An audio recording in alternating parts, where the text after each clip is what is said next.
Hello friends, this is Tim Collins coming to you again with our weekend word. Today I want to begin a short series of these weekly videos that will touch on one of the 10 commandments, using the name of the Lord improperly. Now,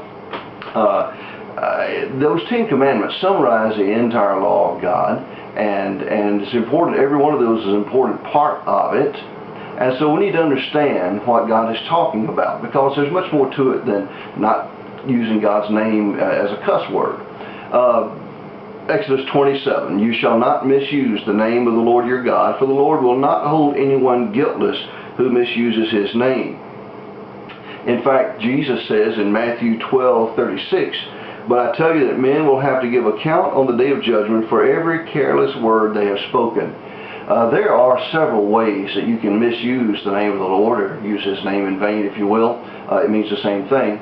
But the one I want to talk about today is probably the simplest one, and that is using his name carelessly, using it as an exclamation of surprise or disgust, using his name as in an oath, swearing by his name, and that sort of co-signs him to what you're swearing to. He makes him the guarantor of what you're swearing to, and he didn't agree to that. And so it's misusing his name, and he takes that very seriously. Thirdly, blasphemously using his name in association with cursing, usually cursing someone. For instance, we would say, God damn someone. Well, God doesn't do that. God doesn't damn people. God doesn't condemn people. Jesus came to save people. John 3:17 says God did not send his Son into the world to condemn the world, but to save the world through him. That's what God does. Romans 8:1, therefore there is now no condemnation to those who are in Christ Jesus. He didn't come to condemn, he came to save.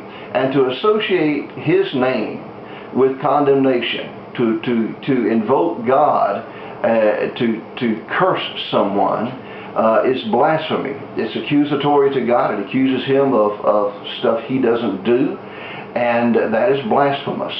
And so obviously that's something that we don't do. Be very careful how you use his name. As I say, this using God's name loosely and carelessly is probably the simplest form of using God's name in vain, or misusing his name. And I'm going to talk about a couple more in the next couple of weeks that are probably more common and that we really need to focus on. So be sure and watch next week too. Hey, you know what? Tomorrow is church day. I hope you're going to be somewhere spending quality time with God. He wants to talk to you.